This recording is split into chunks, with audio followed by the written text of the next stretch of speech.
प्रभु अट्टार ये कहाँ के हुए?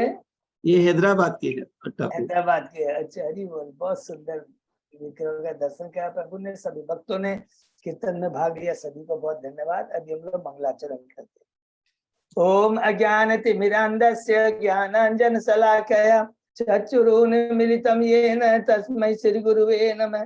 श्री चैतन्य मनोभीष्टं स्थापितं येन भूतले स्वयं रूप कदा मह्यं ददाति स्वपदान्तिकम्। वंदेहम श्री गुरु श्री युगपद कमलम श्री गुरु वैष्णवांच श्री रूपम साग्र जातम सहगना रघुनाथम वितम तम सजीवम स्वादेतम सावभूतम परिजम सहितम कृष्ण चैतन्य देवम श्री राधा कृष्ण पादान सहगना ललिता श्री विशाखा वितांत च। नमो ओम विष्णु पादाय कृष्ण पृष्ठाय भूतले श्रीमते भक्ति वेदांत स्वामिन इति नामने। नमस्ते सारस्वते देवे गौरवाणी प्रचारिणे निर्विशेषा शून्यवादी पाश्चात देश तारिणे। वांछा कल्पतरुभ्यश्च कृपा सिन्धुभ्य एव च पतितानां पावनेभ्यो वैष्णवेभ्यो नमो नमः। नमो महावदान्याय कृष्ण प्रेम प्रदायते कृष्णाय कृष्ण चैतन्य नामने गौरत्विषे नमः।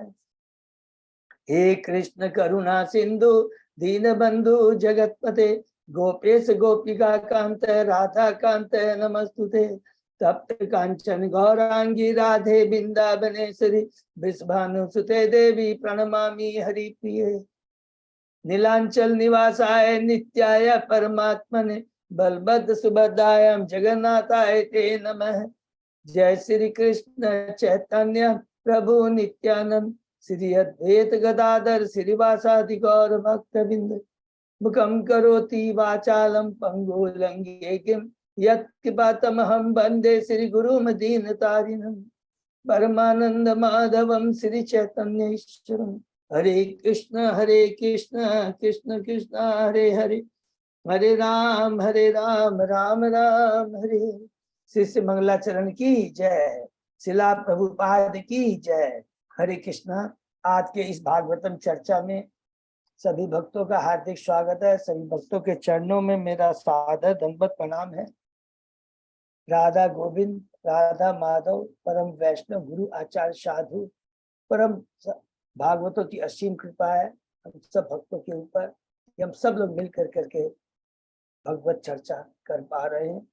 अभी हम लोग कैंटो 4 के 21वें अध्याय में है। शीर्षक है महाराज पितु का उपदेश, महाराज पितु द्वारा उपदेश। उसके पहले हमने जो 20 अध्याय कंप्लीट किए हैं उसको हम लोग संक्षेप में दोहराते हैं। प्रथम अध्याय में स्वयंभू मनु की पुत्रियों आकुति प्रसूति देहूति की पुत्रियों का वर्णन। दूसरे अध्याय में है शीर्षक दक्ष द्वारा शिव को शाप, जिसमें किस प्रकार दक्ष भगवान शिव को अपमानित करता है। तीसरा अध्याय में है हमने पढ़ा माता सती का और भगवान शिव का संवाद, जिसमें शिव भगवान कहते हैं जो कलुषित चेतना वाले होते हैं उनका अनुसरण उनका संग नहीं करना चाहिए। चौथे अध्याय में हम प्रवेश करते हैं माता सती का देह त्याग, जिसमें हमने पढ़ा कि माता सती अपने पिता द्वारा दक्ष द्वारा आयोजित बृहस्पति यज्ञ में जाती है, बिना बुलाए शिव भगवान के गुणों को ग्लोरीफाई करती है।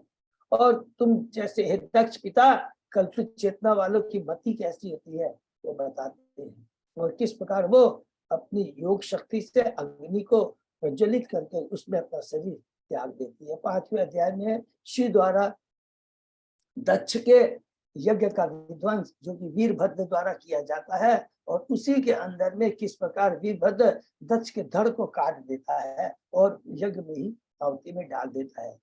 6वें अध्याय में हमने पढ़ा कि ब्रह्मा जी द्वारा शिव को मनाना, कि किस प्रकार ब्रह्मा जी देवताओं को लेकर करके शिव धाम जाते हैं, कैलाश धाम जाते हैं, कि शिव के चरणों में अपराध हुआ है, उस अपराध पर हमें उन्हीं के पास जाके क्षमा मांगनी चाहिए, और जब तक उनसे क्षमा नहीं मांगेंगे उनको खुश नहीं करेंगे कोई भी कार्य संपन्न नहीं होगा। और यज्ञ संपन्न कराना बहुत जरूरी है, क्योंकि यज्ञ भगवान विष्णु को प्रसन्न करने के लिए जाते हैं। शंकर भगवान से कहते हैं यज्ञ संपन्न कराना जरूरी है, और एक ब्राह्मण की हत्या हुई है ये भी उचित नहीं।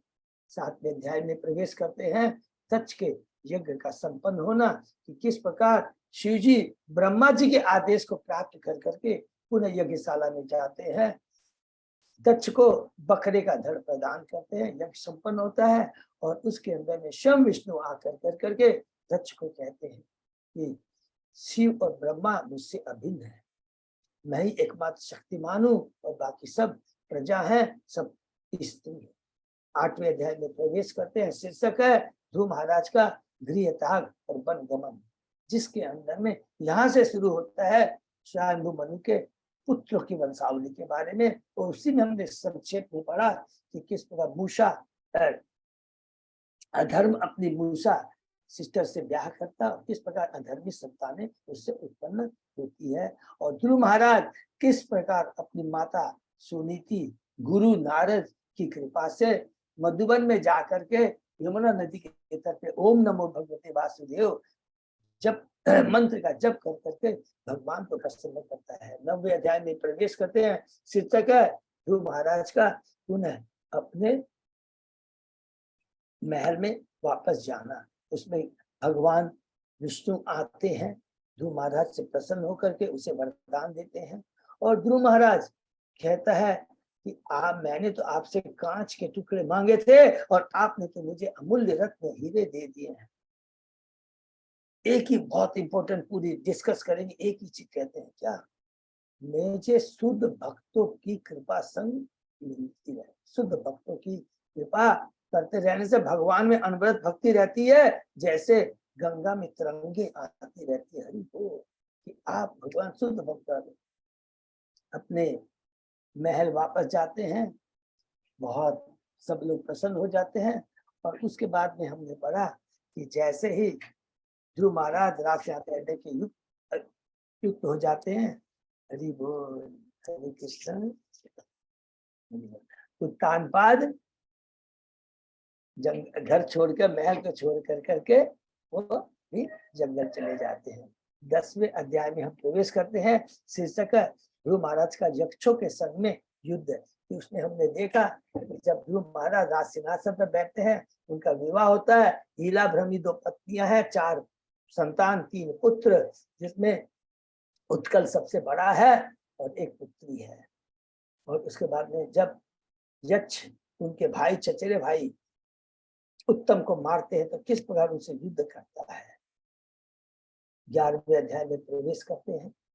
शीर्षक है स्वयंभू मनु द्वारा ध्रुव महाराज को सलाह।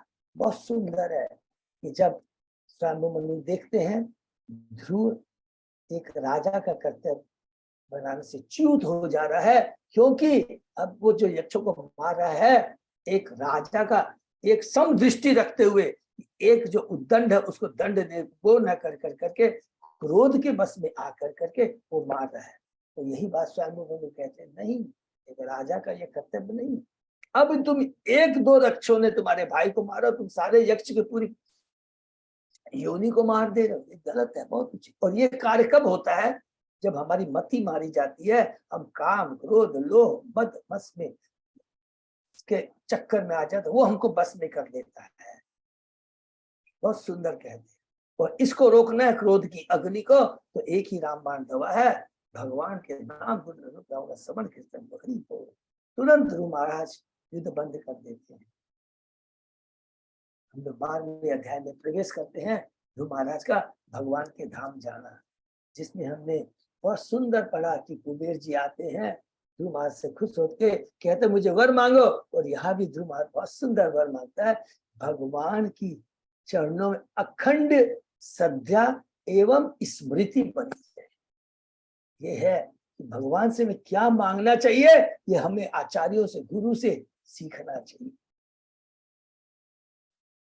बहुत सुंदर मांगते हैं, प्रसन्न हो जाते हैं कुबेर जी और वापस चले जाते हैं। ध्रुव महाराज अपने महल में जाकर भगवान के द्वारा बताए गए आदेश के अनुसार शासन करते हैं और भगवान की भक्ति करते हुए बद्रिकाश्रम जाते हैं। और बद्रिकाश्रम में जाकर करके वहां पर ऐसी उच्च भक्ति करते हैं, 3 गुणों से ऊपर, भौतिक शरीर से ऊपर चले जाते हैं। जैसे नारियल का एग्जाम्पल होने पड़ा हमेशा याद है।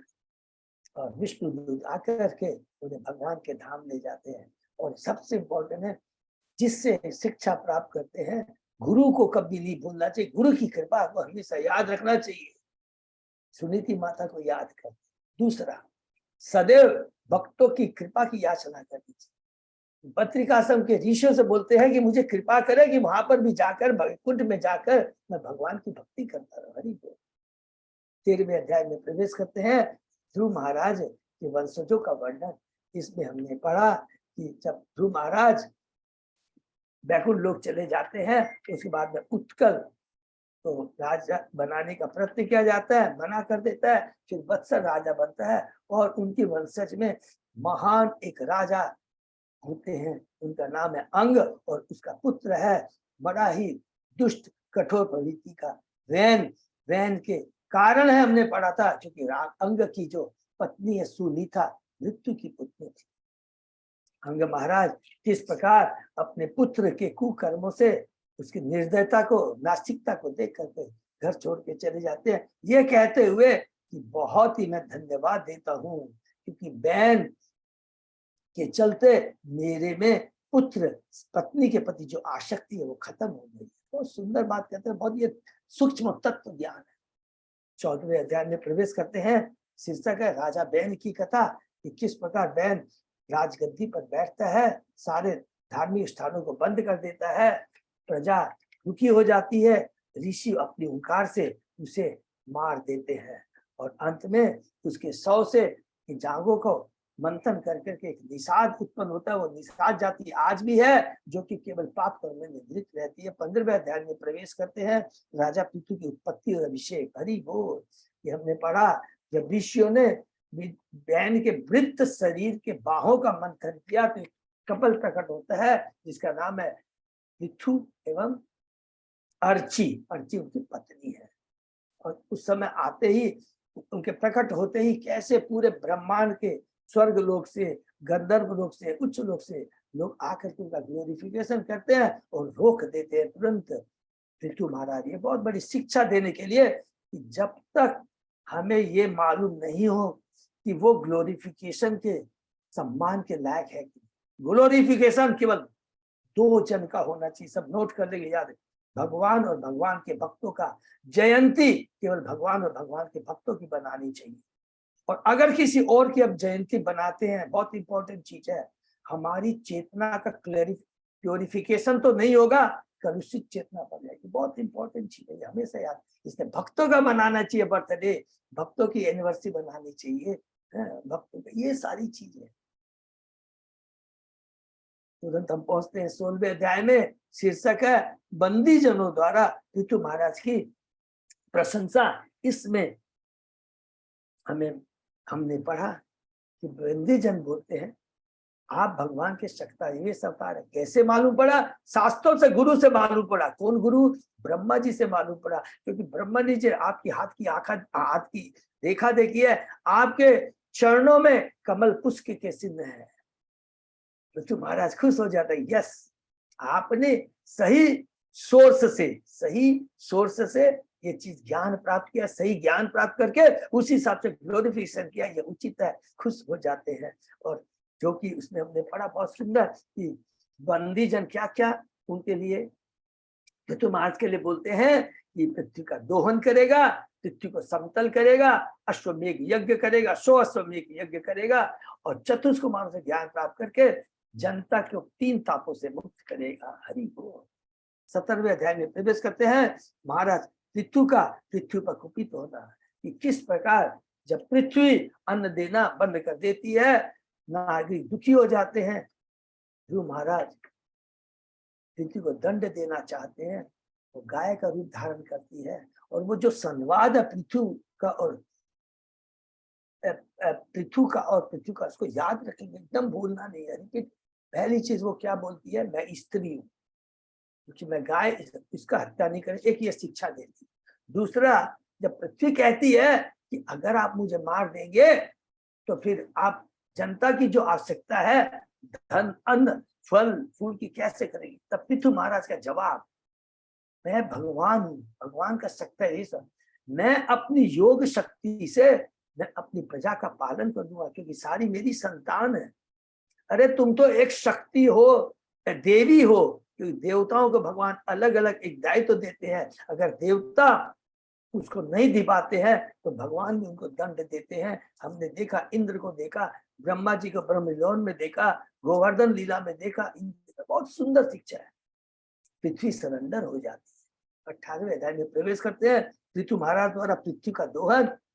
उसके बाद में पृथ्वी भगवान से प्रार्थना करती है कि मेरे में कोई योग्यता नहीं है, अब आप ही है, मेरा दोहन कर करके आप जितने भी पूरे ब्रह्मांड में, केवल पृथ्वी लोक नहीं, पूरे ब्रह्मांड में जिस किसकी जो आवश्यकता है उसको पूरी करें। विधि तो आप ही जानते हैं, मानक विधि लिखा है, मानक विधि और श्रुति और स्मृति शास्त्रों से साथ मेरा दोहन करे। और कितना सुंदर हमने पढ़ा कि अलग अलग दोहन करता, बछड़ा कौन बनता है, पात्र कौन बनता है, और क्या प्रोडक्ट निकलते हैं। और अंत में भगवान पृथु किस प्रकार पृथ्वी का दोहन करते हैं, पृथ्वी को समतल करते हैं और नगरों ग्रामों की बड़े साइंटिफिक वे में व्यवस्था करते हैं। 19वें अध्याय में हम लोग प्रवेश करते हैं। राजा पृथु के 100 अश्वमेध यज्ञ, जिसमें पृथु महाराज यज्ञ करते हैं।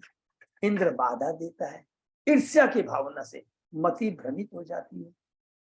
2 बार उनका पुत्र विश्वजीत बचा के लेके आता है, लेकिन फिर भी इंद्र गलती पे गलती किए जा रहा है और अलग अलग छद्म वेश में आ रहा है। तुरंत पृथु मारने जा रहा है, ऋषि रोक देते हैं। ऋषि कहते हैं कि हम अपने मंत्रों की शक्ति से उसका आह्वान करके कि उसकी आहुति दे देंगे। ब्रह्मा जी गुरु हैं, प्रथम गुरु हैं ब्रह्मा जी, भगवान के प्रथम जीव हैं। तुरंत आते हैं, दोनों को खड़ा करते हैं, पृथु को कहते हैं तेरी तो चेतना कलुषित नहीं है, तुम तो उच्च कोटि का, तुम तो मुक्त पुरुष है। क्योंकि मालूम आप तो सकता है सब, इंद्र है इसकी तो मति मारी गई। अश्वमेघ ये तो भौतिक संतुष्टि है सब। अरे तुम्हारे 99 जो अश्वमेघ किया गया है, इसके 100 अश्वमेघ से कई गुना ज्यादा है। प्रयत्न मत करो, जो मत करो, क्योंकि तुम जो कार्य करने जा, तुम तो गुरु हो, तुम तो एक प्रजा हो, राजर्षि हो, और इंद्र की मति खराब होती जाएगी। बहुत हमारे लिए शिक्षा। जब हम देखें कोई कार्य, आपको गुस्सा आएगा कि नहीं कर इसको इस तरह, अच्छा इससे नहीं मानेगा तो इसको दूसरी तरह से नहीं। ये बहुत बड़ी शिक्षा हम लोगों की। तुरंत रुक जाना चाहिए, वहां से हट जाना चाहिए, भगवान से प्रार्थना करनी चाहिए, हे कृष्णा इसकी मति को ठीक करे, बजाय कि उसको और उकसाने के बजाय। ये बहुत बड़ी इंपॉर्टेंट शिक्षा है।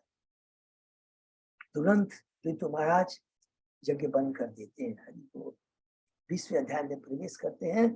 महाराज पृथु का यज्ञ समय भगवान विष्णु का आना, भगवान विष्णु आते हैं और कहते हैं तुम जैसे हे पृथु महाराज उन्नत भक्त जो आचार्य के आदेश को अनुसार कार्य करते हैं, मेरी माया से तुम कैसे मोहग्रस्त हो गए। तो कहते हैं, शिक्षा देते हैं, जब हमारी भक्ति प्रगाढ़ होती जाती है, जितनी प्रगाढ़ होती जाएगी, जितना हमने पढ़ा है शुरू में हमारी कोमल भक्ति होती है, हम लोग कनिष्ठ भक्त होते हैं, लेकिन जैसे धीरे धीरे धीरे भक्ति प्रगाढ़ होती चली जाएगी, माया हमारा कुछ नहीं बिगाड़ पाएगी। काम, क्रोध, लोभ, मोह, मत्सर, ये जो 3 गुणों की प्रोडक्ट है, उत्पत्ति, इससे हम लोग ऊपर चले जाए।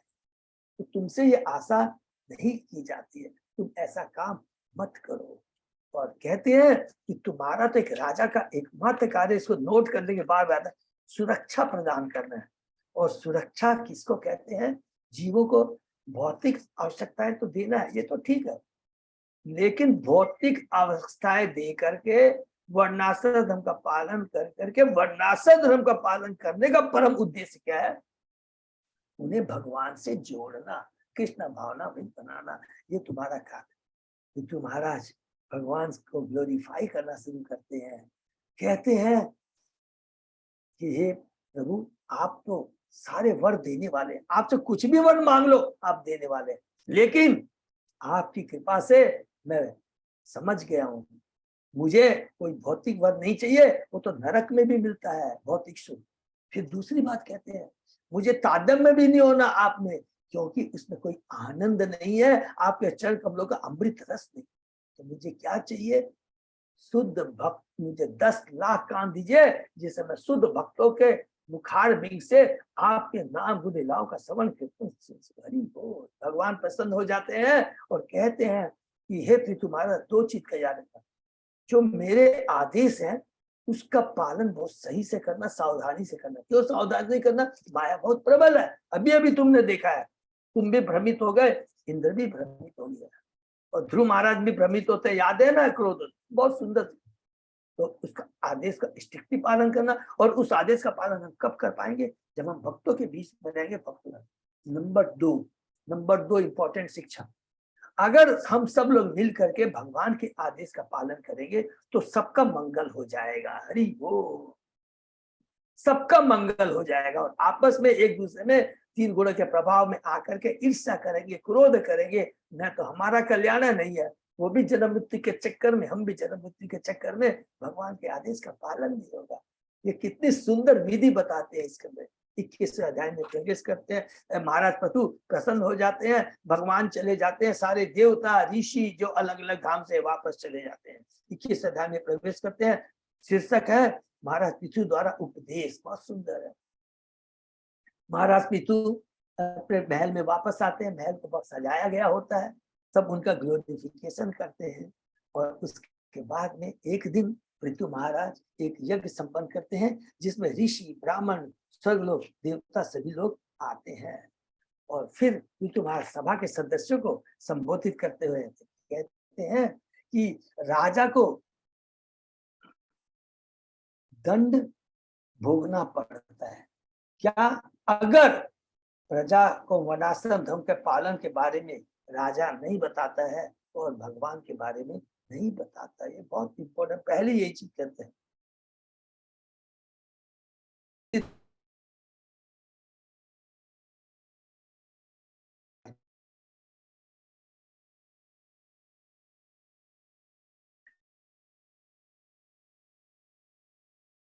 उसके कर्ता, 3 चीज को भूल गए हो तो याद करें। उसके कर्ता जो काम करता है, आदेश करता जो आदेश देता है, तथा समर्थक करता है।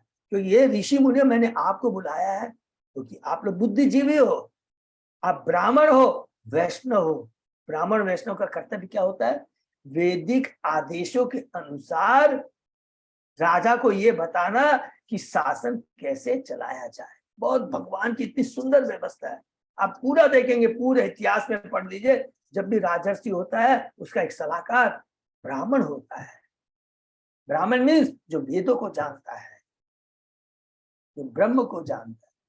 तो इसलिए मैं यदि गलत करता हूं तो बताओ, अदरवाइज क्या होगा? कर्ता, आदेश करता और जो समर्थन करता है उनको इक्वली उसका भोग भोगना पड़ेगा। अर्थात अच्छे कर्म कर, अच्छे सलाह से काम होता है तो तीनों को लाभ होगा, कर्ता को भी लाभ होगा, आदेश करता मैं राजा को भी लाभ होगा, और आप जो मुझे एडवाइस करते हैं तीनों को लाभ होगा। नहीं तो तीनों को दंड भोगना पड़ेगा। सरकार को इस तरह चलाया जाए कि प्रत्येक व्यक्ति स्वतः कृष्ण भावना भावित हो सके। अतः राजा पृथु चाह रहे थे कि वे इसमें सभी का सहयोग करें, क्योंकि उनकी सहमति होने पर मृत्यु के पश्चात राजा के अलावा प्रजा तथा अन्य समर्थकों को भी इसका लाभ मिलेगा। ये बहुत इंपॉर्टेंट हमने पढ़ा, अंत में लास्ट श्लोक में हमने पढ़ा, शास्त्रों के प्रामाणिक कथनों के अनुसार भगवान कौन है? जो परम अधिकारी है, हमें अपने अपने वर्तमान कर्तव्यों के अनुसार पुरस्कृत करते हैं। और इसी कारण मृत्यु के पश्चात कुछ लोग असामान्य सुंदर, शक्तिमान होते हैं, धनवान होते हैं, और किसी के पास नहीं होता है। ये 100% हमारे भौतिक कर्मों के प्रारब्ध के अनुसार होता है। प्रभु बात कहते हैं, इस भौतिक जगत में भगवान ने ये जो सामाजिक वर्णाश्रम तथा आध्यात्मिक व्यवस्था है, भगवान विष्णु की पूजा ये संतुष्टि के लिए की है। अर्थात ये वर्णाश्रम धर्म, वर्ण और आश्रम, ठीक है ना, की व्यवस्था एकमात्र भगवान की तुष्टि के लिए की है। तो बोले प्रभु भगवान की तुष्टि मतलब इसलिए कि जब हम सभ्य मनुष्य बनेंगे, सभ्यता का समाज में व्यवस्था लाएंगे, तो भगवान बहुत प्रसन्न होंगे ना। क्योंकि मनुष्यों ने वर्णाश्रम किसके लिए? मनुष्यों के लिए, पशुओं के लिए नहीं। और जब हम उसको पालन करते हैं, हम सतोगुणी लेवल पे आते हैं, और उसके बाद में हम प्रश्न स्वतः ही मन में आता है कि जीवन का उद्देश्य क्या है, जो भगवत गीता में हमने पढ़ा है। मानव जीवन का सबसे बड़ा कर्तव्य है, यहाँ पता है कि मनुष्य को विभिन्न वृत्तिवरक वर्णाश्रम धर्म के कार्य को करते हुए लगातार परमेश्वर को प्रसन्न करने का प्रयत्न करना चाहिए। यही जीवन की सर्वोच्च सिद्धि है। अपने अपने वृत्ति कार्य करते हुए, बार बार रिपीट करना जरूरी है। ब्राह्मण, क्षत्रिय, वैश्य, शूद्र, ब्रह्मचर्य, गृहस्थ, वानप्रस्थ, सन्यासी सब आ जाते हैं इसके अंदर। वर्ण और आश्रम सबके अपने अपने वृत्ति के कार्य को करते हुए कृष्ण को केंद्र में रख के कार्य करें। कुछ भी संयोगवश नहीं होता। हरि बोल। सब कुछ जीवों के उनके विगत पाप पुण्य कर्मों के अनुसार प्रदत्त है। कोई भी कहे कि ये संयोग एकदम गलत बात है, भगवान जी एकदम कड़े शब्दों में कह दी। हाँ, कभी कभी कुछ चीज संयोग बस होती है, लेकिन वो भी संयोग बस नहीं होती है, वो कहते हैं अज्ञात स्वीकृति होती है। वो क्या होता है, सपोज कीजिए अभी आप लोग हम बैठे हैं, हम कुछ काम नहीं करते हैं, मेरे को भगवान है, माता जी बहुत भगवान की भक्त है, प्रभु नहीं करते हैं, अचानक प्रभु बिना बोले या कुछ भी समझ लीजिए एक वैष्णव घर में आया है, उसके लिए उसको प्रणाम करते हैं, उसको नमस्कार करते हैं, अच्छा उनके लिए मिठाई ले आते हैं, कुछ भी ले आते हैं, इनडायरेक्ट कुछ भी। ये जो अज्ञात स्वीकृति, थोड़ी भी सेवा हमको नहीं मालूम अनजाने में हो जाती है, उसका महान फल होता है, जिससे कर्ता के अनजाने में किए गए पुण्य कर्म का बोध होता है। किंतु ये भी बहुत इंपॉर्टेंट चीज है, इसको याद रखते हैं। अज्ञात स्वीकृति किसको बोलते हैं, और बाकी हम जो कर्म करते हैं ये हमारे कर्मों के अनुसार ही नया शरीर मिलता है, वैसी चेतना मिलती है, सब कुछ वैसे मिलता है, अपने आप नहीं होता है। जैसे मायावादी अनेक तरह के बहुत सारी है, शुद्धवादी, मायावादी, निराकारवादी, नास्तिक है, ये जो सब बेकार की बात है। जहाँ तक हमने पढ़ा उसके आगे हम लोग आज ओम नमो भगवते वासुदेवाय, ओम नमो भगवते वासुदेवाय, ओम नमो भगवते वासुदेवाय।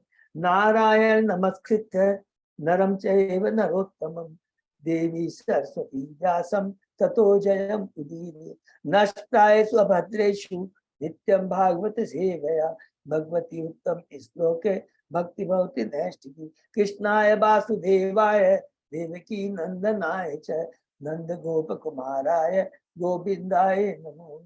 आराधयो भगवान ब्रजेश तनय ततधाम वृंदावनम रमया काचिदुपासना व्रजवधूवर्गेण्य कल्पता। श्रीमद्भागवतम प्रमाणम अमलम प्रेमापुमर्थो महान श्री चैतन्य महाप्रभो मतम इदम तत् आदरो न पर। हरे कृष्ण कृष्ण कृष्ण हरे हरे, हरे राम राम राम हरे। श्लोक नंबर 28 अज्जा पता बहु सही है ना? कर दे। मनो उतान पादस्य ध्रुवस्य अपि महीपते प्रियवत्तस्य राजर्षे अंगस्य अस्मत् पितु ईदृशानाम अथ अन्येषाम अजस्य भवस्य च प्रहलादस्य बले च अपि कृत्यम अस्ति गदाधृता। इसकी पुष्टि न केवल वेदों के साक्ष्य से होती है, अपितु देखिए कितनी बड़ी बात कह रहे हैं पृथु महाराज कि मैं भी अपने मन से नहीं बोल रहा हूं। इसकी पुष्टि मनु उत्तानपाद, मेरे पूर्व ध्रुव, प्रियव्रत तथा मेरे पितामह अंग एवं अंग के पुत्र कौन है? बैन के पुत्र कौन है? पृथु महाराज है। एक एक चीज हमको कहीं भी कंफ्यूजन नहीं, एकदम अपने बहुत सुंदर ढंग से पूरी परंपरा को एक एक चीज से करके समझ में आ रहे हैं, तो कहीं भी फ्यूचर में कंफ्यूजन नहीं आएगा। पितामह अंग एवं महाराज प्रहलाद तथा बलि जैसे अन्य महापुरुषों तथा सामान्य व्यक्तियों के व्यक्तिगत आचरण द्वारा होती है। ये सभी आस्तिक थे, नास्तिक नहीं थे, और गदाधारी श्री भगवान में विश्वास करने वाले थे। हरि बोल, विष्णु भगवान है। नरोत्तम दास ठाकुर कहते हैं कि मनुष्य को अपने कार्यों से सही मार्ग का निर्धारण साधु पुरुषों के पद चिन्हों तथा किसी गुरु के पथ प्रदर्शन में ज्ञान ग्रंथों शास्त्र के अनुसरण द्वारा करना चाहिए। साधु शास्त्र गुरु वाक्य, हरि बोल। तीन चीज है, साधु शास्त्र गुरु, तीनों के वाक्यों का साधु है, आचार्य है, शास्त्र जो भगवान ने दिए हैं, और गुरु जिससे हम लोग शिक्षा लेते हैं, दीक्षा लेते हैं, सबको एकदम क्लियर है कंसेप्ट है। साधु पुरुष वैदिक आदेशों को प्रमाण मानकर तथा महापुरुषों के जीवन के उदाहरण देकर समुचित निर्देशन करता, अपने मन से कुछ भी नहीं बोलता है। अपना जीवन सुधारने के लिए सर्वोत्तम विधि यही है कि यहाँ पर महाराज पितु ने स्वयंभू मनु से लेकर जिन अधिकारी महापुरुषों के नाम गिनाए हैं उनके पद चिन्हों पर चला जाए। हरि बोल। जीवन में सबसे सुगम मार्ग, बहुत इंपॉर्टेंट बात लिखे प्रभुपाद जी, जीवन में सबसे सुगम मार्ग, सुगम बहुत सीधा मार्ग यही है कि भगवत श्रीमद् भागवत में उल्लेखित महापुरुष 12 महाजनों का अनुसरण किया जाए।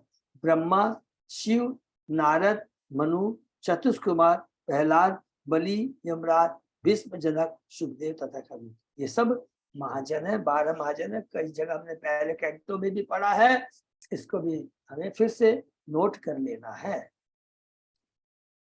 दोहित्रादि रीते मृत्यु सोचयान धर्म विमोहिता वर्ग स्वर्गा अपवर्गानाम प्रायेण एक आत्म हेतुना। यद्यपि धर्म के पथ पर साक्षात मृत्यु के दोहित तथा मेरे पिता बहन जैसे सोचने पुरुष मोहग्रस्त हो जाते हैं, किंतु ऊपर जिन समस्त महापुरुष का उल्लेख हुआ है वे यह स्वीकार करते हैं कि चतुर्वर्गो धर्म अर्थ काम मोक्ष का अथवा स्वर्ग का एकमात्र दाता श्री भगवान है। हरि बोल।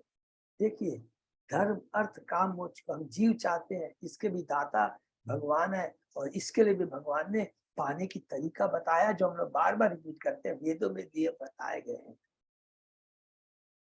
बहन है भ्रमित हो जाता है, वो ग्रस्त हो जाता है। अपने पिता के बारे में बता रहे हैं। पृथु महाराज के पिता राजा बहन को ब्राह्मणों तो साधुओं द्वारा तिरस्कृत होना पड़ा, क्योंकि उसने श्री भगवान के अस्तित्व का निषेध करते हुए भगवान को वैदिक यज्ञ द्वारा तुष्ट करने की विधि का बहिष्कार किया। दूसरे शब्दों में वह नास्तिक था, उसका ईश्वर पर विश्वास नहीं था। उसने अपने राज्य में वैदिक यज्ञों पर रोक लगा दी थी। पृथु महाराज ने बहन के चरित्र को सोचने कहा है, क्योंकि धार्मिक कृत्यों के संपन्न किए जाने के विषय में वह मूर्ख था। नास्तिकों का मत है कि धर्म अर्थ काम तथा मोक्ष के लिए भगवान की सत्ता स्वीकार करने की कोई आवश्यकता नहीं है। I am the counsellor, I am the proprietor, I am the enjoyer with my sincere effort. मैं कुछ भी एक्वायर कर सकता हूँ, प्राप्त कर सकता हूँ।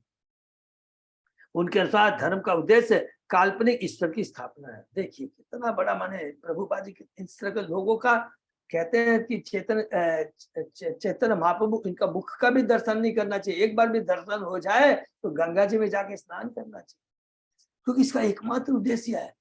माया बहुत प्रबल है।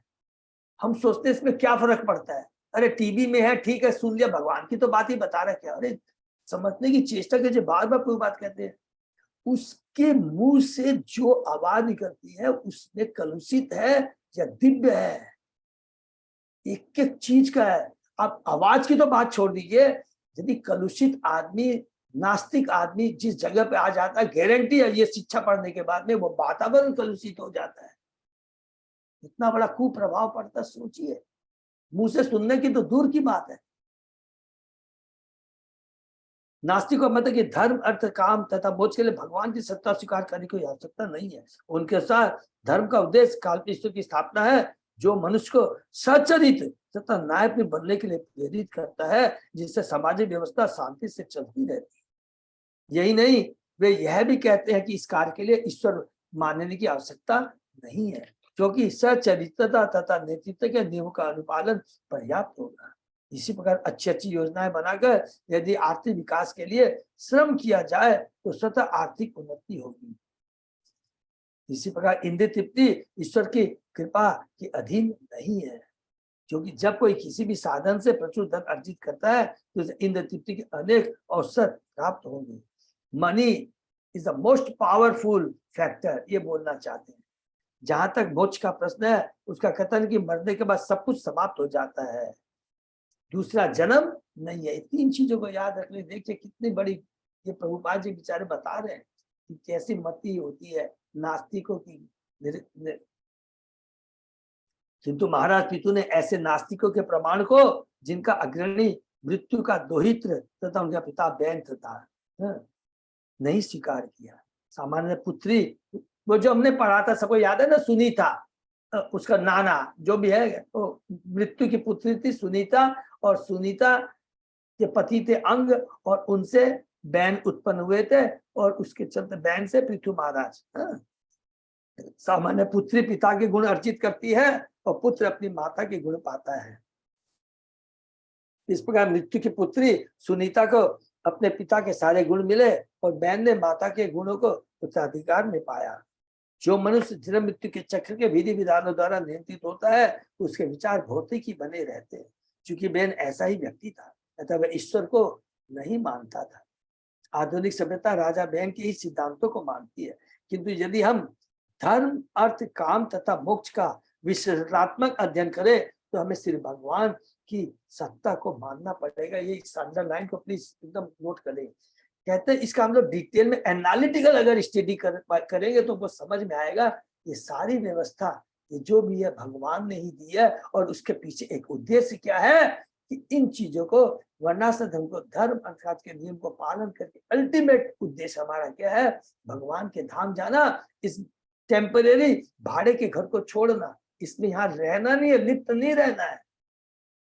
जन्म मृत्यु जरा व्याधि ये वास्तव दुख है जीवन के, उससे मुक्ति प्राप्त करना है। धर्म, अर्थ, काम, मोक्ष से मुक्ति प्राप्त, रियल मुक्ति माने भगवान की भक्ति, भगवान का धाम नहीं मिलेगा, ज्ञानियों को भी नहीं मिलेगा। इसलिए जब भी मुक्ति की बात करें तो ज्ञानियों वाली मुक्ति की बात नहीं करनी, विमुक्ति की बात करनी है। विमुक्ति विष्णु लोक धाम, वहां से कभी वापस नहीं आना पड़ेगा। वैदिक साहित्य के अनुसार ईश्वर द्वारा प्रदत्त विधि संहिता ही धर्म है। ईश्वर द्वारा प्रदत्त है ये सारी चीजें, वेद, जितने भी वेद है, पुराण है, सब कुछ क्या है, भगवान है। व्यासदेव जी से आए, व्यासदेव जी भगवान के शक्ति वेश अवतार है। पूरा शास्त्र इतना क्रिस्टल क्लीन सारी चीज बताता है। यदि कोई धर्म तथा नैतिकता के मामलों में परमेश्वर की सत्ता को स्वीकार नहीं करता तो उसे बताना होगा कि एक ही नैतिक स्तर के दो व्यक्ति को भिन्न फल क्यों प्राप्त होते हैं। हरि बोल। एक ही समय में जन्म लेता है सारी, तो भिन्न भिन्न फल उसके क्यों होते हैं? इसका मतलब ये उसका जन्म पहला जन्म नहीं है। यह सामान्य रूप से देखा जाता है कि यदि दो व्यक्ति की नैतिकता, ईमानदारी तथा सदाचार का स्तर एक सा हो तो भी उनके पद एक से नहीं होते। हरि बोल। कितनी बढ़िया बढ़िया गुण बातें लिख रहा है।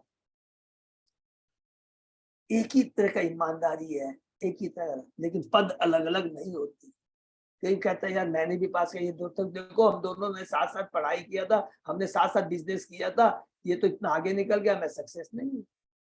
ये बहुत कुछ है, इसलिए इसमें माथा नहीं लगाना चाहिए। ये बहुत सिंपल चीजें हैं। अभी मुझे क्या करना है, मनुष्य योनि मिली है, इसका सदुपयोग कैसे कर सकूं, उसके बारे में सोचना चाहिए। कलयुग है, आयु बहुत कम है, समय बहुत कम है। इसी तरह आर्थिक विकास के क्षेत्र में यह देखा जाता है यदि दो पुरुष समान रूप से अनित परिश्रम करे तो भी परिणाम एक से नहीं होते। हरि बोल। एक व्यक्ति बिना काम किए ऐश्वर्यवान हो जाता है, जबकि वहीं पर दूसरा व्यक्ति कठिन श्रम करके भी पेट भर भोजन नहीं पाता। इसी प्रकार इंद्र तृप्ति के विषय में भी है। कभी कभी पर्याप्त भोजन होने पर भी किसी किसी मनुष्य का पारिवारिक जीवन सुखी नहीं रहता, या वह अविवाहित ही रह जाता है, जबकि दूसरा मनुष्य आर्थिक स्थिति से ठीक न होते हुए भी इंद्र तृप्ति का अवसर प्राप्त करता रह होता है। हरि बोल। मनुष्य की अपेक्षा कुकर या सुकर जैसे पशुओं को इंद्र तृप्ति के अधिक अवसर प्राप्त होते रहते हैं। इसको अंडरलाइन को कर लेंगे प्लीज। मनुष्य की अपेक्षा सुकर या कुकर जैसे पशुओं को इंद्र तृप्ति के अधिक अवसर प्राप्त होते रहते हैं। उसके कोई रूल्स रेगुलेशन नहीं है। तो क्या हम वही बनना चाहते हैं? यदि हम मोक्ष को छोड़ दें और उसके जीवन की मूल अवस्था धर्म, अर्थ तथा काम पर विचार करें तो हम देखेंगे कि ये प्रत्येक के लिए एक समान नहीं होती। अतः यह मानना ही होगा कोई ना कोई ऐसा है जो विभिन्न स्तर को निश्चित करता है। वो भगवान कृष्ण करते हैं, परमात्मा करता है, कोई दूसरे की ताकत नहीं है। और ये यमराज भी करता है, चित्रकेतु, जो कोई भी है, सब भगवान के अंडर में काम करते हैं। कहने का तात्पर्य है कि न केवल मोक्ष के लिए अपितु इस जगत की सामान्य से सामान्य अवस्थाओं के लिए भी मनुष्य को भगवान पर निर्भर रहना होगा। अभी देखिए रिसेंटली 2 साल पहले कोविड का बाद सारे बड़े बड़े सो कॉल्ड डेवलप कंट्री क्या हालत हुई है। कम से कम इससे तो उनको ज्ञान मिल गया होगा, जब थोड़ी भी अगर बुद्धि है किसी में। अतः पृथु महाराज ने यह संकेत किया कि धनी माँ बाप के होते हुए भी कभी कभी उनके संतानें सुखी नहीं रहती। उसी तरह कभी कभी कुशल से कुशल डॉक्टर, बहुत देखिए सुंदर बात है, द्वारा औषधि जाने पर भी रोगी मर जाता है। अथवा बड़ी से बड़ी नाव होते भी मनुष्य डूब जाता है। इससे हम प्रकृति द्वारा उपस्थित बाधाओं के विरुद्ध संघर्ष कर सकते हैं, किंतु हमें तब तक सफलता नहीं मिलती जब तक भगवान की कृपा नहीं होती। हर चीज के पीछे भगवान की कृपा है। ठीक है, बहुत इंपॉर्टेंट है, बहुत पावरफुल श्लोक है, सब बार बार पढ़ना चाहिए। जब भी हमारे जीवन में किस तरह की प्रॉब्लम आए, भौतिक अस्थिरता, मन में अस्थिरता रहे, तुरंत इस श्लोक को पढ़ना चाहिए। प्रभुपाद जी के यदि हम तात्पर्य को पढ़ लेंगे तो 110% गारंटी है कि उसकी मति सही हो जाएगी। यत पाद सेवा अभिरुच तपस्विनाम अशेष जन्मोपचितम मलम धिय सद्य चिनोति अन्वयम एदति सति यथा पद अंग गुष्ट विनिश्रिता सरिता। श्री भगवान के चरण कमलों की सेवा के लिए अभिरुचि होने के संताप मनुष्य अपने मनों में असंख्य जन्मों से संचित मल को शीघ्र ही धो सकते। हरि बोल। जिस तरह भगवान के चरण कमलों के अंगूठों से निकलने वाला गंगा जल सब मलों को धो देता है, उसी प्रकार इस विधि से मन तुरंत स्वच्छ हो जाता है और धीरे धीरे कृष्ण चेतना का विकास होता है। बहुत सुंदर बात है। भगवान के चरण कमलों से अंगुलों से निकलने वाला जल, ऐसे बोलेंगे, जो जल गंगा में परिणत हो जाता है, पवित्र हो जाता है। गंगा पवित्र क्यों है? ऐसे नहीं है, वो भगवान के चरणों में पहले समर्पित हुई है, भगवान की कृपा से वो पवित्र हुई है और उसके बाद वही जल सबको पवित्र कर देता है। भगवान का परम भक्त, शुद्ध भक्त स्वयं तो शुद्ध होता ही है, उनके एसोसिएशन में पढ़ने से हम भी शुद्ध हो जाएंगे, हमारी चेतना शुद्ध हो जाएगी। यह भगवान की भक्ति का, भगवान के भक्तों के संग का प्रभाव। भारत में यह देखा जा सकता है कि जो नित्य गंगा स्नान करता है वह समस्त रोगों से मुक्त रहता है। कलकत्ता के अत्यंत सामान्य ब्राह्मण ने कभी भी डॉक्टर की औषधि नहीं ली। देखिए, इसको याद रखेंगे। आप देखेंगे जितना गंगा नदी के पार में देखेंगे, आप पोस्ता वगैरह में आप जाइए, इतने इतने बूढ़े, जैसे पहले मारवाड़ी सब लोग मैक्सिमम देखे 12 बजा ये सब में रहते थे, गंगा जल का, गंगा में स्नान करते थे, कोई रोग भोग नहीं होता, बीमारी दूर दूर से। मैंने ये देखिए कितनी प्रैक्टिकल एकदम बात बताया है। उस दिन नहीं खाई, बीमार पड़ने पर वह केवल गंगा जल पीता था और थोड़ी समय स्वच्छ अच्छा हो जाता था। गंगा की महिमा समस्त भारतवासियों को तथा हमें भी ज्ञात है। गंगा नदी कलकत्ता के निकट से होकर बहती है। कभी कभी गंगा के जल में मल तथा आसपास की फैक्ट्रियों की अन्य गंदी वस्तुएं बहती रहती है, तो भी हजारों लोग गंगा जल में स्नान करते हैं और वे परम स्वस्थ तथा आध्यात्मिक अभिरुचि वाले होते हैं। यह गंगा जल का प्रभाव है। गंगा जल कभी कलुषित नहीं होती।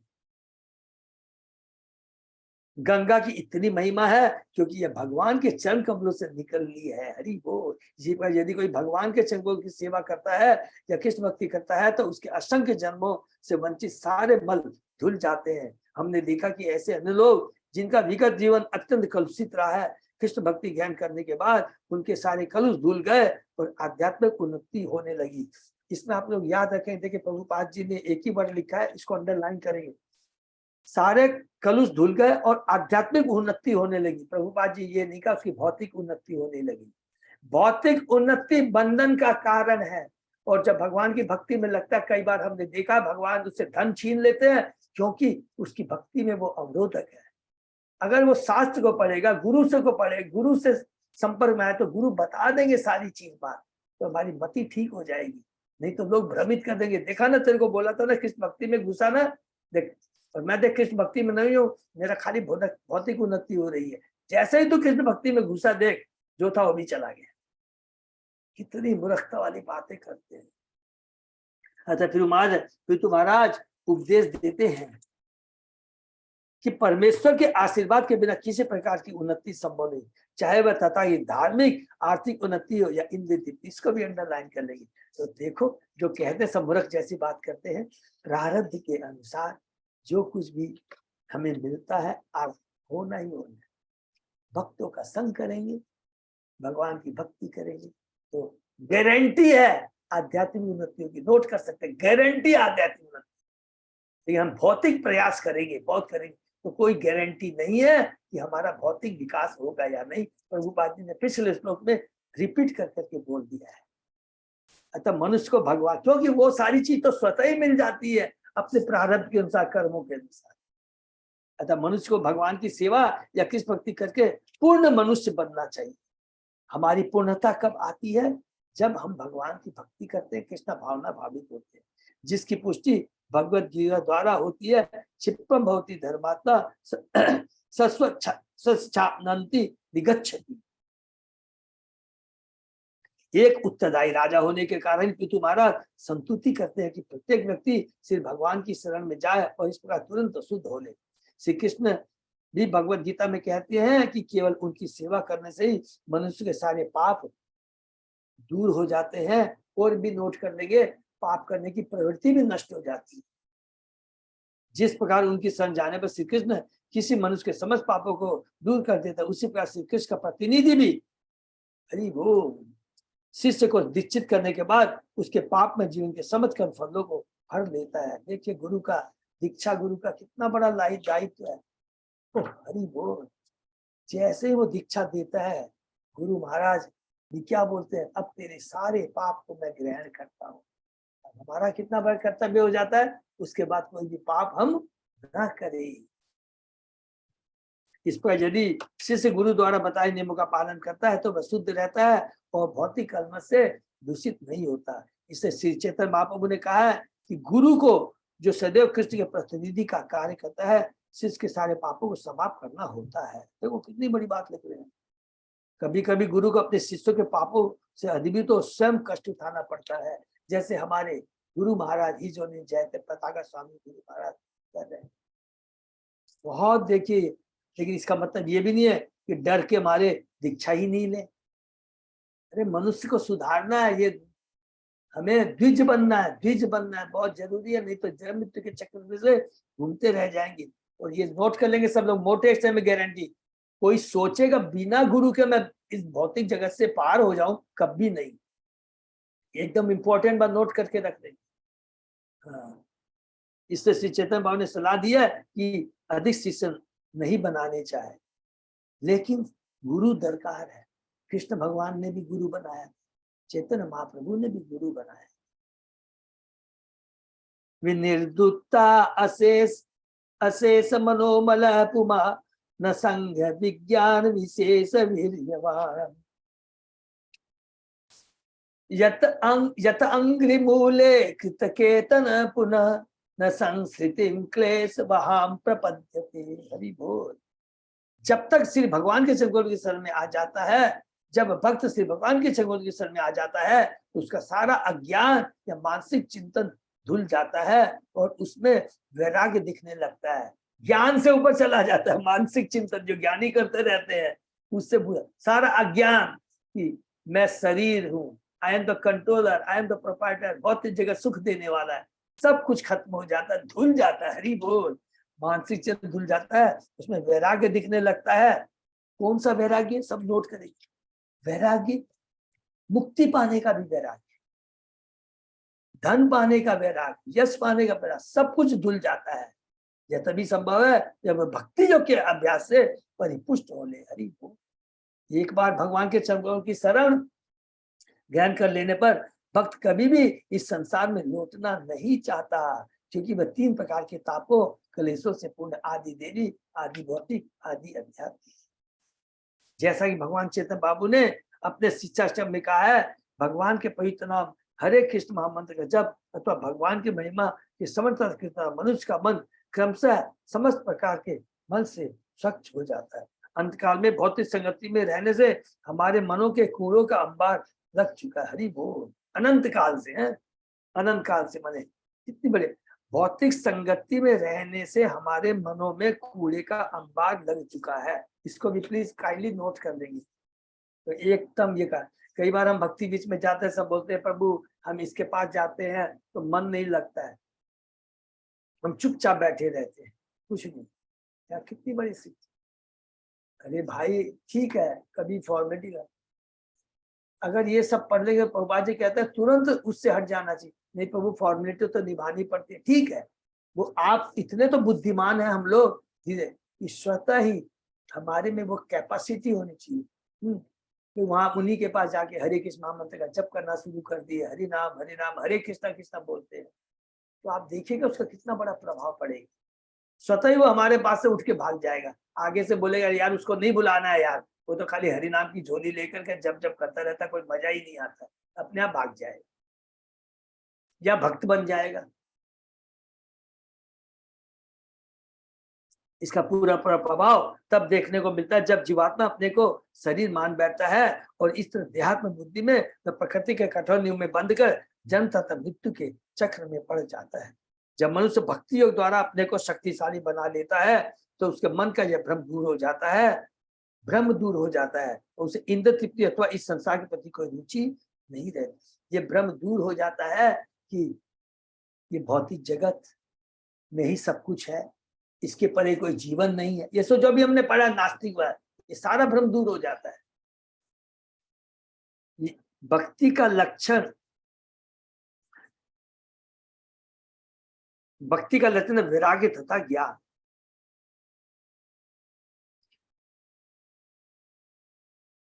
यह बोध ही ज्ञान है और वैराग्य का अर्थ इंद्रिय तृप्ति के प्रति अरुचि।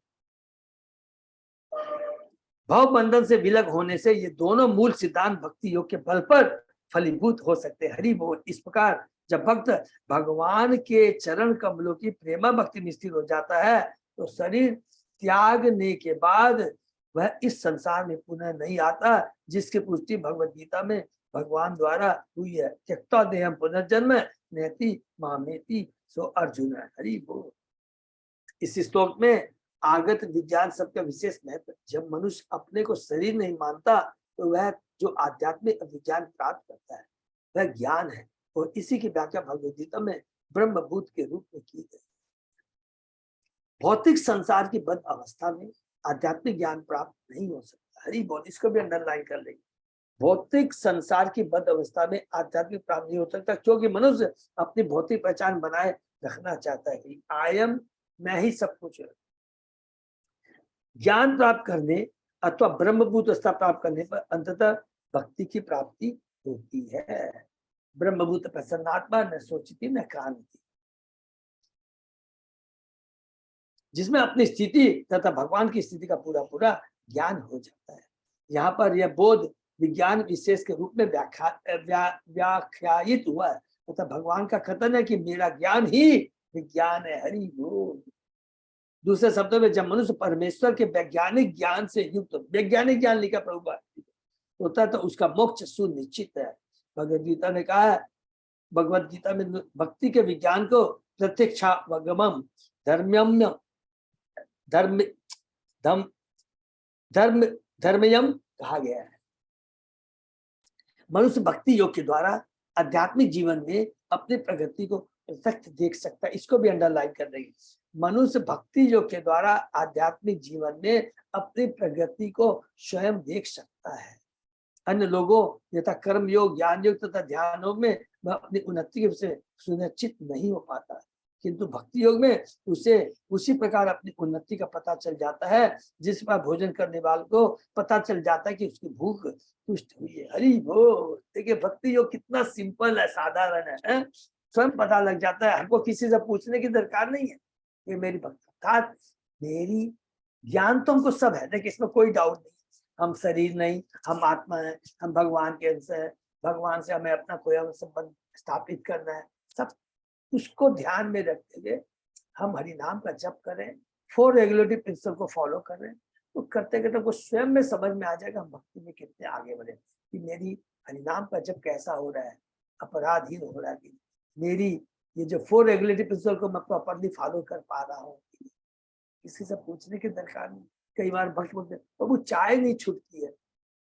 देखिए भगवान ने सब कुछ कह दिया है, हमारे ऊपर निर्भर करता है, ये स्वतः छूटती है, हमको स्वतः छोड़ना पड़ता है।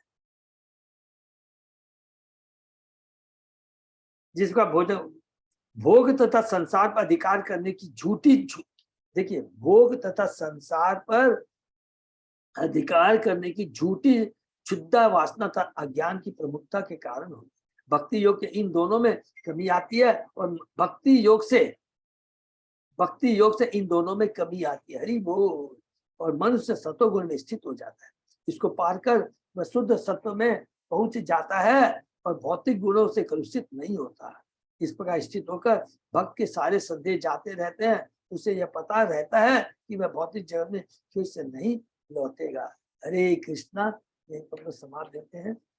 देखिए ये बहुत इंपॉर्टेंट आज हम लोगों ने ये पढ़े, बहुत ही पावरफुल है, जिसको प्रभुपाद जी ने अपने तात्पर्य से पृथु महाराज समझा रहे हैं, किनको वहां पर जितने यज्ञशाला में यज्ञ करने जा रहे हैं, और उसमें देखिए सब लोग हैं, याद रखेंगे, देवता लोग भी है, ऋषि लोग भी है, सब लगे। और किस लिए उनको रखा है? बोला देखिए आप देवता है, ऋषि है, आपका परामर्श, आपकी एडवाइस बहुत जरूरी है। अगर मैं कहीं गलती हो तो बताओ, क्योंकि राजा, देखिए राजा का या हमारा कंपनी का मालिक, जो किसी को भी ले लीजिए, उनकी जो प्लानिंग होती है और जो एडवाइसर होते हैं, दोनों का बहुत इंपॉर्टेंट रहता है भोली भाली जनता को सही मार्ग दिखाने की। पिता माता का भी यही कर्तव्य होता है। हम कहते हैं ये बिगड़ गया, ये हो गया, हमारा जो कर्तव्य है, ठीक है, प्रारब्ध की बात को छोड़ दीजिए, लेकिन हम अपना what best we can do for our बच्चों के लिए, चिल्ड्रन के लिए, ये हमारे ऊपर निर्भर करता है। हम अपना बेस्ट दें। देखिए प्रारब्ध के अनुसार सब कुछ जो है वो ठीक है, लेकिन हम क्या करते हैं, मेरा कर्तव्य उसको हमें नहीं भूलना चाहिए, अनदेखा नहीं करना चाहिए, तो बहुत इंपॉर्टेंट चीज। हरे कृष्णा। यहाँ किसी का कोई प्रश्न तो प्लीज पूछ सकते हैं, वेरी इंपॉर्टेंट। बहुत बहुत धन्यवाद सब भक्तों को, क्योंकि हमारे सब भक्त को बहुत चीज, सबको अच्छे से समझ में आया। क्या हम लोग को फाइनली समझ में आया अभी तक यहाँ बने? धर्म अर्थ काम मोक्ष ये बहुत तुच्छ है, सेकेंडरी है। अगर भगवान की भक्ति करते हैं तो स्वतः मिल जाता है, ये सेकेंडरी प्रोडक्ट। आज मेरे पास में धन है होने के बाद भी अगर मेरे में भोगने की नहीं दिखा है, गारंटी हम तो देखते हैं एक पैसा उसे खर्चा नहीं होगा, भोग नहीं पाएगा। और किसी के पास कुछ भी नहीं है, वो देखेगा कहीं ना कहीं उसको अपॉइंटमेंट मिल जाता है, उसको इन्विटेशन आ जाता है, एंजॉय किए जा रहा है, अपने आप सब कुछ होता है। क्योंकि हम लोग जीवन में देखे हैं ना, तो इसमें माथा पिच्ची नहीं लगाना है, क्योंकि ये सब टेम्परेरी है। अगर इसमें घुस जाएंगे तो मति खराब हो जाएगी। जो परम लक्ष्य है, जो परम कार्य है, उसके में दिमाग लगाना है। क्या? भगवान की भक्ति, भक्तों का संग कर कर करके बाईपास से निकल जाना है, सीधा भगवान के धाम, भगवान को पकड़ लेंगे, अपने करोड़पति अरबपति पिता के पास चले जाएंगे, फिर हमको दरकारी ओनरशिप का घर, देखिए ओनरशिप का घर है, सारी व्यवस्था है और सारे कलेशों से मुक्त है। और खाली क्या करना है? हरे कृष्ण कृष्ण कृष्ण हरे हरे, हरे राम राम राम हरे। इससे बढ़िया और क्या चीज है? और इतनी सरल विधि है। ठीक है, तो यही विराम देते हैं। सब भक्तों को बहुत बहुत धन्यवाद। अजय पदा प्रभु, कोई और इंफॉर्मेशन है? इन्फॉर्मेशन प्रभु जी यही कि 7 तारीख का गौर पूर्णिमा का प्रोग्राम है, उसमें अगर कोई भी भक्त जिसे अपने वॉलंटियर की सेवा करना चाहते हैं तो वो बता देंगे, और कीर्तन वगैरह में भाग लेना चाहते हैं तो कर देंगे। 6 तारीख को अपना नगर संकीर्तन भी रहेगा 4 बजे से। अच्छा, उसमें भी भक्तों को हाँ, चाहे तो नगर संकीर्तन में पार्टिसिपेट कर सकते हैं, और क्राउड कंट्रोल के हिसाब से भी उसमें भी वॉलंटियर की सेवा हो सकती है। हरि बोल। तो देखिए प्रभु ने बताया, सब ध्यान से सुनेंगे। 6 तारीख को अधिवास है, शाम के समय में है, नगर संकीर्तन होगा, उसमें सेवा लगेगी, दोनों सेवा लगेगी, क्योंकि अरेंजमेंट बहुत करना पड़ता है। प्रसादम की भी कुछ, प्रसाद की भी व्यवस्था है, लिमिटेड प्रसाद की व्यवस्था है, तो दोनों में आना नंबर 1। नंबर 2, 7 तारीख को तो बहुत बड़ा काम है। तो आर्थिक की तो हम लोग बार बार डिस्कस सबसे कर चुके हैं। जो भक्तों की जितनी भी श्रद्धा जरूर इसमें पार्टिसिपेट करेंगे, चैतन्य महाप्रभु नित्यानंद को खुश करने के लिए, भगवान को खुश करने के लिए, ये बहुत बड़ा है। तो ज्यादा सब लोग सामने आएंगे, ये गारंटी, अपनी श्रद्धा के अनुसार, अपनी कैपेसिटी के अनुसार। तो मैं कैपेसिटी वर्ड यूज करूंगा, अपनी कैपेसिटी को ना, वैसा नहीं, क्योंकि तो जरूर आगे आएंगे। तो जो भक्त है तो श्रद्धा अपने आप जागृत हो जाएगी जिनमें कैपेसिटी है, ठीक है ना। ये बहुत इंपॉर्टेंट है, जरूर आएंगे। नंबर 2, जितने भी हमारे स्पेशली यंग भक्तों से रिक्वेस्ट करूंगा, अजय पौधार प्रभु को तुरंत आज में ही नाम दे देंगे।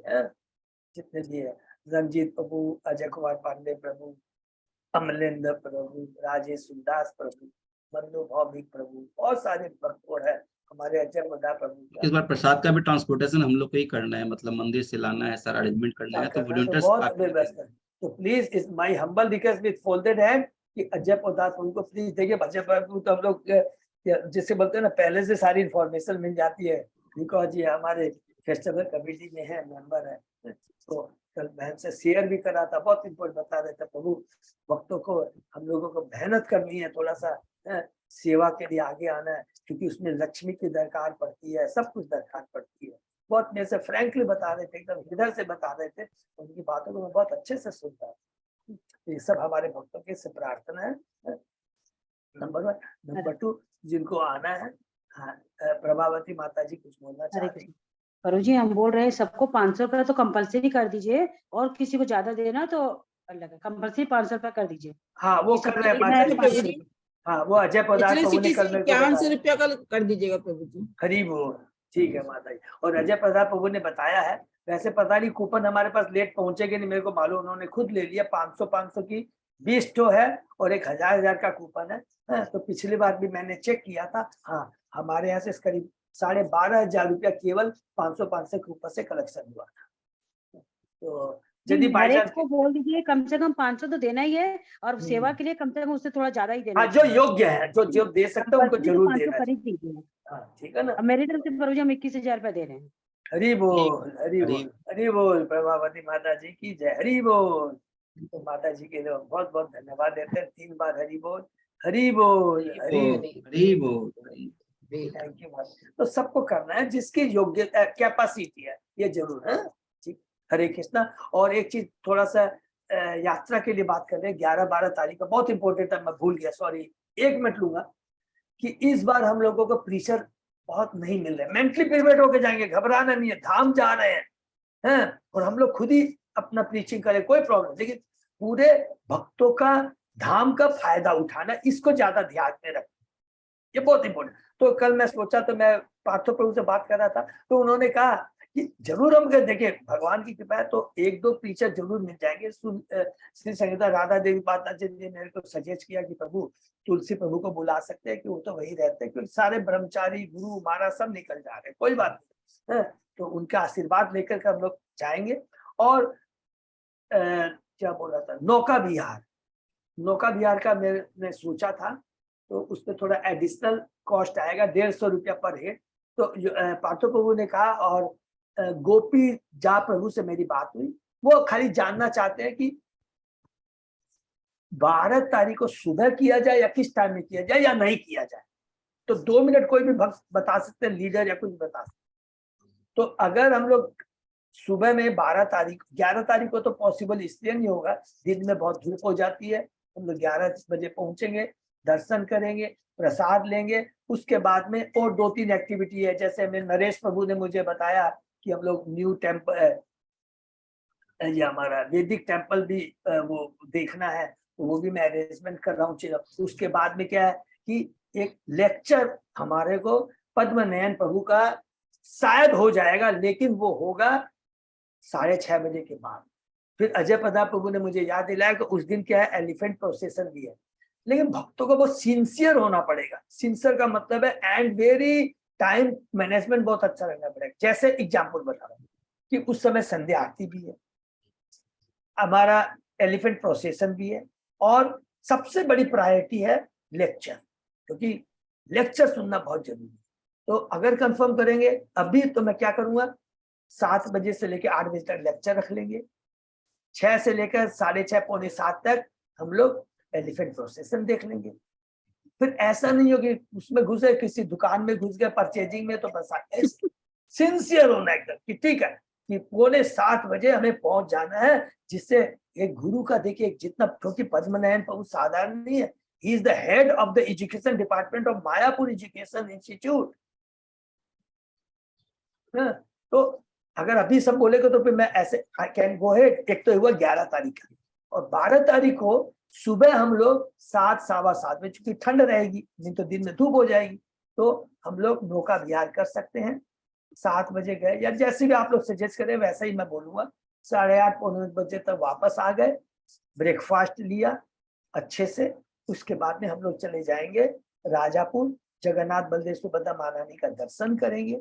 और उसके अंदर में वहां पर मैंने पार्थिव प्रभु को रिक्वेस्ट किया, वो बोले प्रभु अगर कोई लेक्चर मिल जाता तो ठीक है, नहीं तो जैसे श्री संगीता राधा देवी माता जी ने हमें सजेस्ट किया, हम लोग तुलसी प्रभु से रिक्वेस्ट करेंगे, वो आ जाते हैं तो ठीक है, नहीं तो हम लोग में से कोई भी एक भक्त है, हमारे मोहन प्रभु है या सबको रिक्वेस्ट, कोई लीला, क्योंकि वहां पर लीला बोलनी है, तो कोई भी लीला आपस में बोल लेंगे, मस्त रहेंगे। हाँ, भक्तों का संग हो रहा है, ये माइंड में नहीं रहेगा प्रभु ये सीनियर नहीं है, नहीं, अभी हम लोग बहुत हाई लेवल में चले गए, इतना मेरे को गर्व से बोलना पड़ रहा है।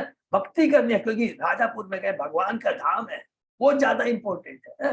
करके सुने, अगर वहां प्रसाद की व्यवस्था हो गई तो ठीक है, वो जैसा पार्थव प्रभु ने, नहीं तो भक्त बोले नहीं प्रभु वहीं जाके वापस जाके गरम गरम प्रसाद लेंगे, तो हम लोग मायापुर आके प्रसाद ले सकते हैं, ठीक है ना। तो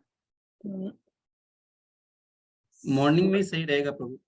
हाँ, सुबह सुबह ठीक रहेगा, सुबह ठीक सुबह हो रहेगा। जाएगा। 7 साढ़े 7 बजे का टाइम तो पहला तो ये है मेरा रिक्वेस्ट कि हम लोग नौका विहार कर लेना। यस प्रभु जी, करना है। हरी बोल, एक तो ये हो गया, तो मैं चेष्टा करूंगा 7 से 8:30 तक, एक नया बहुत अच्छा रहेगा तो है।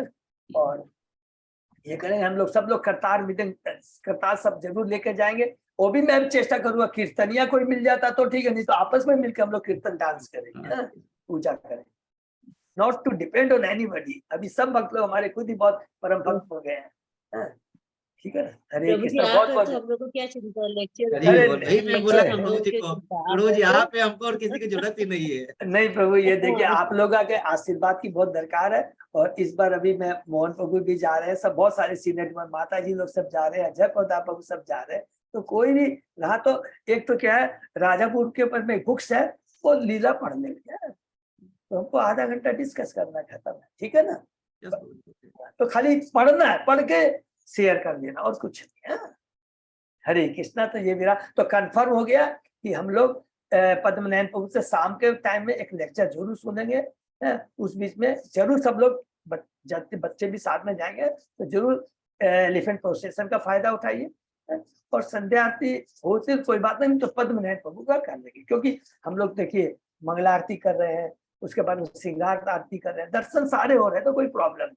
लेक्चर बहुत जरूरी है वो, प्लस हम लोग ये जो नौका विहार 2 जरूर कर, ठीक है। हरे कृष्णा। तो सॉरी थोड़ा समय ज्यादा लिया, लेकिन भक्तों से एक तो मेरे को गाइडेंस मिल गया, तो उस हिसाब से तैयारी कर। क्या है माता जी, गौशाला वो हमारे ऊपर है माता जी।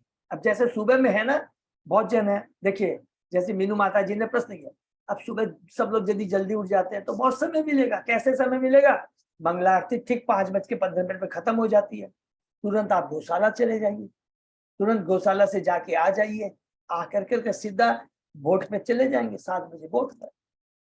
अपने ऊपर है वो चीजें, क्योंकि सब लोग गौशाला एक से नहीं जा सकते माता जी, ठीक है ना। हरे कृष्णा। तो यही विराम देते हैं सब हम लोग। हरि बोल। तो आज सभी भक्तों का बहुत बहुत धन्यवाद। आज का सेशन हरि विराम, बोल, फिर कल सुबह 7 बजे मिलते हैं। हरे कृष्ण। हरि बोल।